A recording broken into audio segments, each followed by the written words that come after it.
If you take Losartan, Valsartan, Amlodipine, or Metoprolol, there is a very real chance you are told what the pill is called, how many milligrams to take, and maybe what time of day to take it, but not the part that actually decides whether you stay safe on it.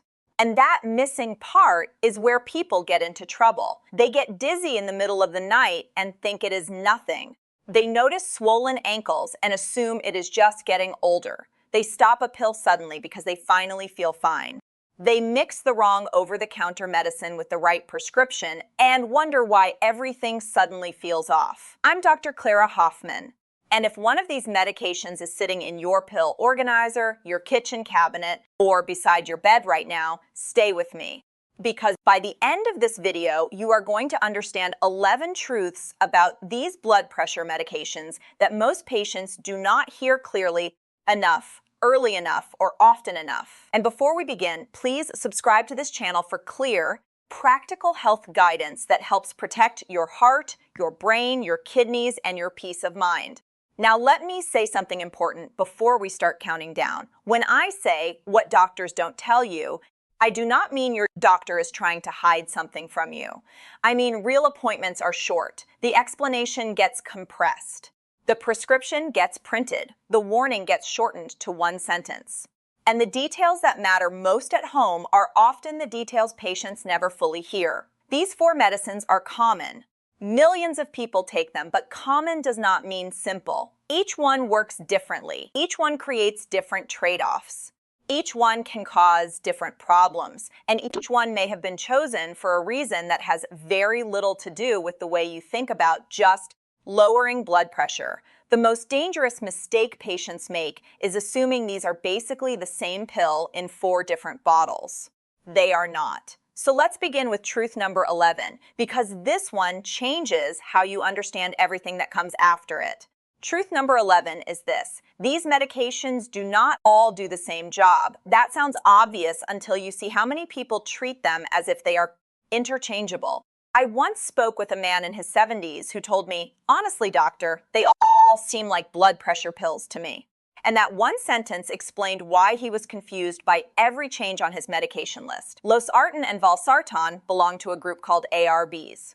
They work by blocking a hormone system that tightens blood vessels and affects the kidneys. Amlodipine is a calcium channel blocker.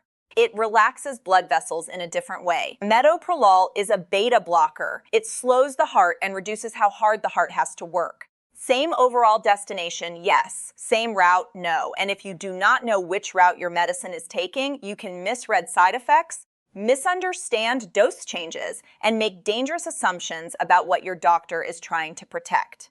Because the medicine you are on often tells a story. Losartan or Valsartan may mean your doctor is thinking not only about blood pressure, but also kidney protection, heart strain, or long-term vascular risk. Amlodipine may mean they want stronger vessel relaxation because your pressure has been stubborn. Metoprolol may mean the real issue is not just pressure at all. It may be heart rate, angina, rhythm problems, a past heart event, or heart failure. If you miss that story, you miss the purpose. And once you miss the purpose, you start making bad decisions with too much confidence. That brings us to truth number 10. Truth number 10 is that Losartan and Valsartan are relatives, not partners. And this matters more than people realize.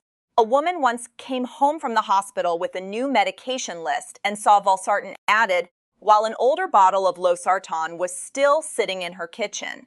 The names sounded different. The pills looked different. Both were for blood pressure, so she assumed taking both would give her extra protection. It did not. What it gave her was dizziness, weakness, and a body that was being pushed in ways no one intended. This kind of mistake happens quietly. Nobody does it on purpose. It happens because patients are often told the drug name, but not the drug family. If you take Losartan, you need to know that Valsartan is in the same general medication family. If you take Valsartan, you need to know Losartan is not some harmless backup tablet from an old bottle. These are not pills to overlap casually. Not pills to mix because you missed yesterday's dose. Not pills to borrow from a spouse. Not pills to restart from memory. They can affect blood pressure, kidney function, and potassium balance. Any switch between them needs to be intentional. That is the hidden truth.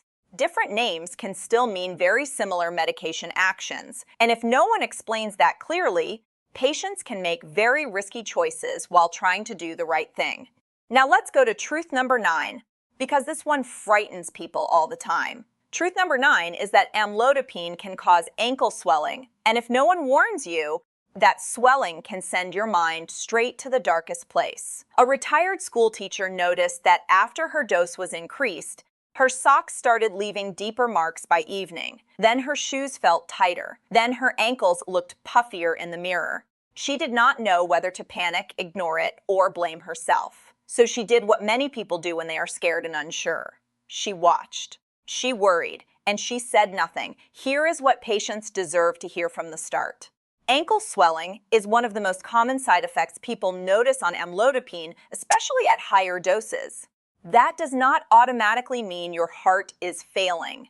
It does not automatically mean your kidneys are shutting down. And it does not automatically mean something catastrophic is happening, but it also should not be dismissed, because swelling always deserves context.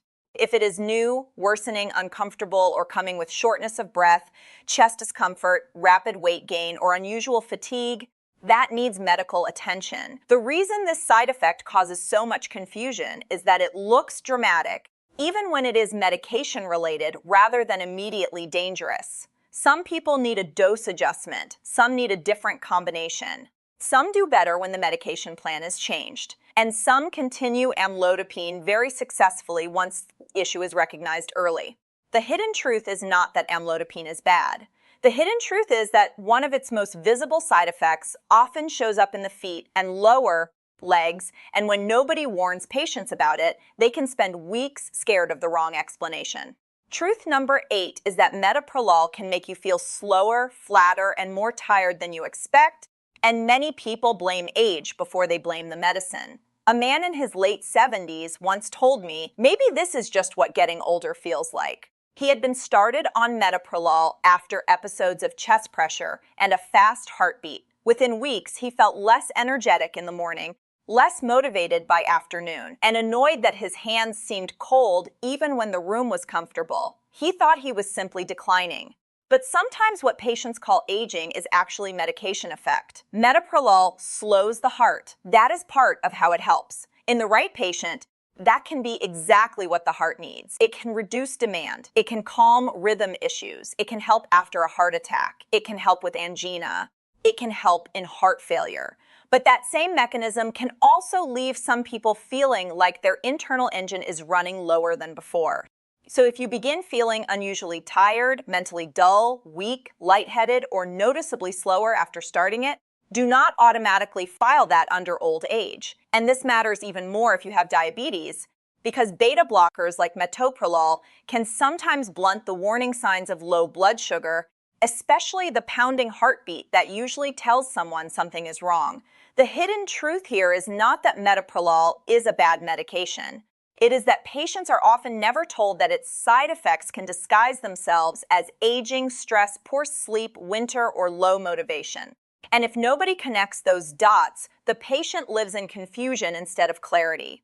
Truth number 7 is that the most dangerous time on these medications is often not years later. It is the first few days after starting, restarting, increasing, or combining them. An older woman had her blood pressure dose increased. She took it exactly as prescribed, went to bed, woke in the middle of the night to use the bathroom, stood up too quickly, and found herself on the floor before she fully understood what had happened.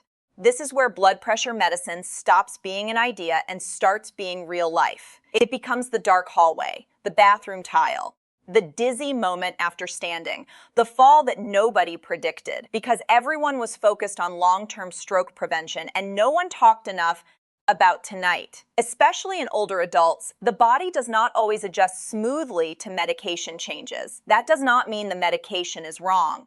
It means the body may need time, and it means the patient needs a strategy. Stand up slowly, pause before walking, turn on the light.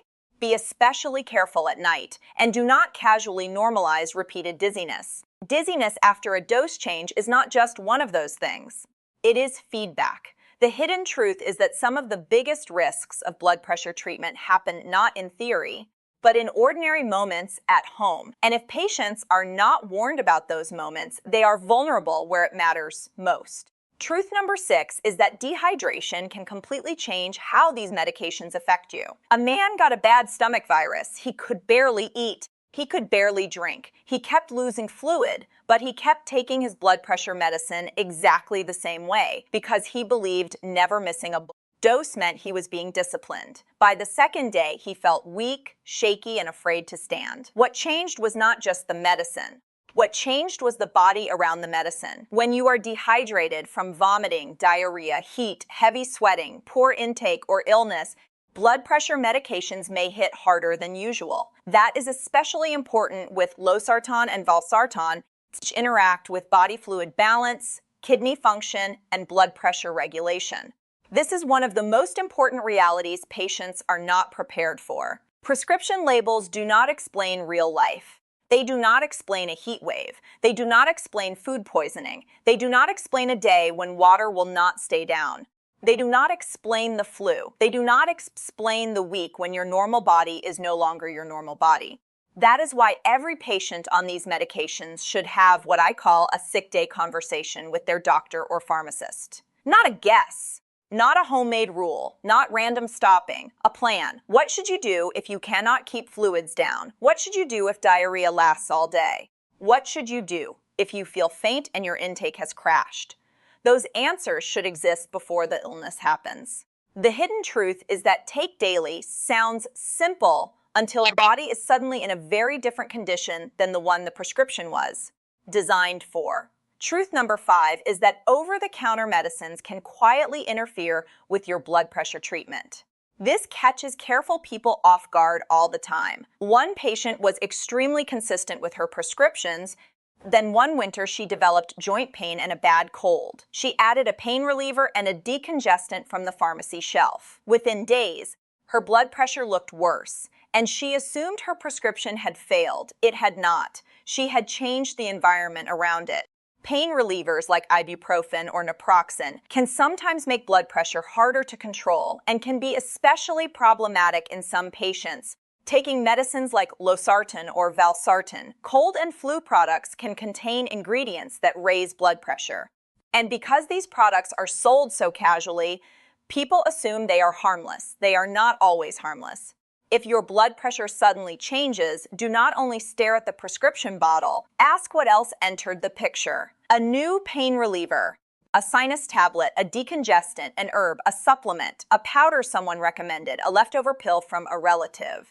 A natural product that sounds safe because it came from a health store. Natural does not automatically mean safe.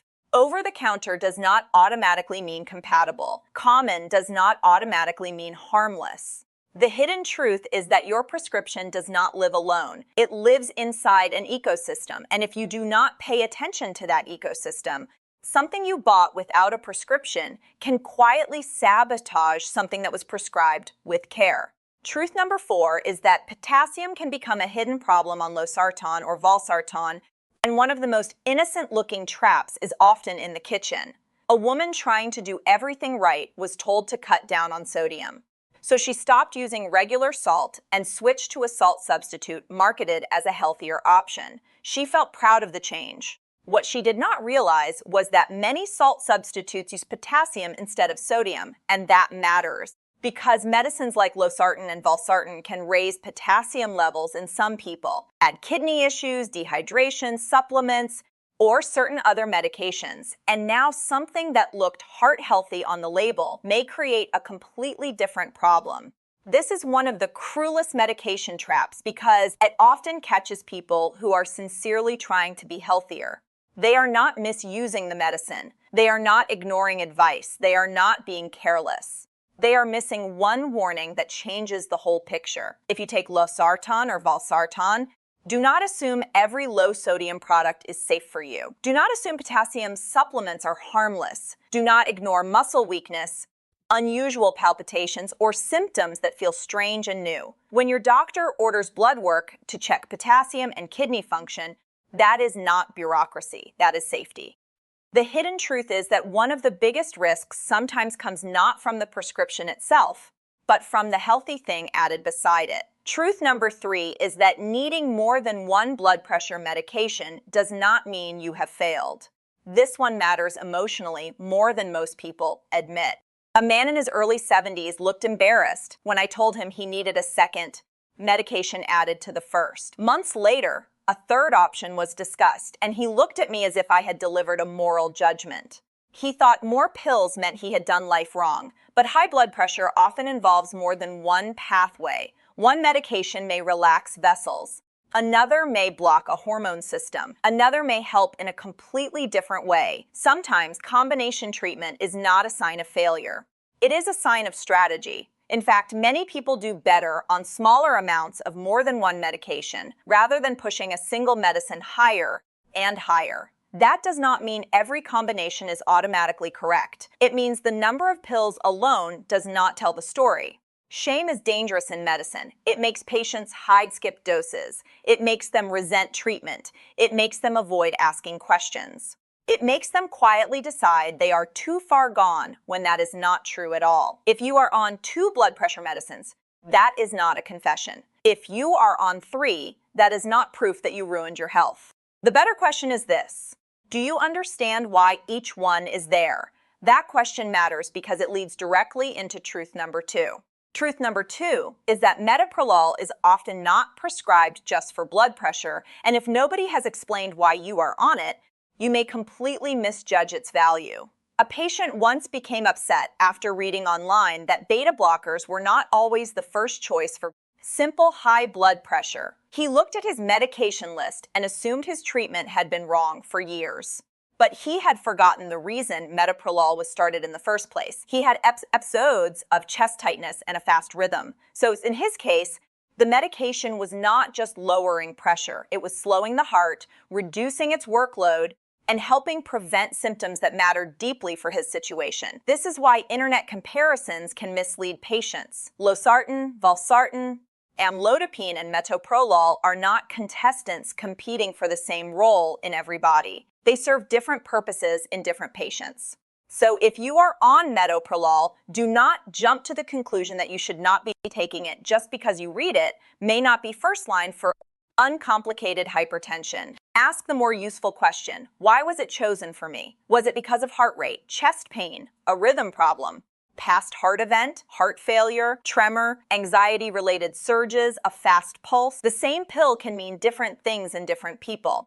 The hidden truth is not that metoprolol is wrong for everyone. The hidden truth is that patients are often never told what exact job it is doing in their own body. And when patients do not know the purpose, they become dangerously likely to stop the medicine the moment they feel better. Which brings us to truth number 1. Truth number 1 is this: feeling better is not a safe reason to stop these medications on your own.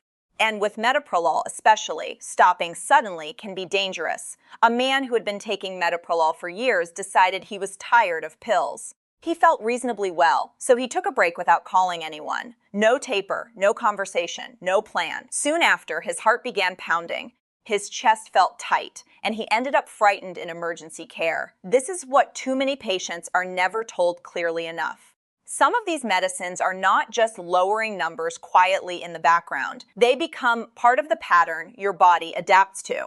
If you remove them suddenly, your body can react badly. Metoprolol is the one I worry about most when it comes to abrupt stopping. But the larger principle applies to all of these medications: Losartan, Valsartan, Amlodipine, metoprolol. These are long-term treatments for a condition that is often silent. And that silence tricks people. They say, I feel normal, so maybe I do not need it anymore. But that may be exactly backward. You may feel normal because the medication is helping. High blood pressure does not usually announce itself every hour. It does not tap you on the shoulder all day and remind you it is there. That is why inconsistency is so dangerous. Skipping during travel, doubling the next day, stopping for a week because you want to reset, taking it only when the reading looks high, changing the dose based on mood instead of a plan. That is not control. That is chaos. The hidden truth most patients need to hear slowly and clearly is this: blood pressure medication protects you best when you treat it like a system, not a feeling. So let me bring this all together the way I wish every patient heard it the day the prescription was first written. If you take Losartan or Valsartan, understand that hydration, kidney function, potassium, and salt substitutes matter more than most people realize. If you take amlodipine, know that ankle swelling can happen, and while it is often medication-related, it should never just be silently endured or blindly ignored. If you take metoprolol, know that fatigue, cold hands, a slower pulse, and sometimes hidden low blood sugar warnings can all be part of the picture, and never stop it suddenly without guidance. If your dose changes, be especially careful standing up, especially at night. If you get sick with vomiting, diarrhea, fever, or poor intake, do not assume your medication plan automatically fits that situation the same way. If you buy over-the-counter pain relievers, cold medicines, supplements, or salt substitutes, check them first. And above all, ask one question every patient deserves to ask. What exact job is this medicine doing in my body? That question changes everything because it turns fear into understanding. It turns obedience into informed safety. It turns a mystery pill into a meaningful treatment. And it makes you a safer patient in your own home. I want to leave you with this. Somewhere tonight, someone is opening a pill box and swallowing one of these medications without fully understanding why it was chosen, what side effect matters, what warning signs deserve a call, or what should never be stopped suddenly. That is incredibly common. And it is not entirely their fault, but after this video, it does not have to stay that way. You do not need to become a cardiologist overnight. You just need to stop being a stranger to your own treatment. Know the family, know the purpose, know the side effects that matter. Know what not to mix casually, know what never to stop suddenly, know what deserves a call before it becomes a crisis. Because when you understand your medication, fear goes down, safety goes up, and your health stops feeling like something that is merely happening to you. Take care of yourself, protect that heart,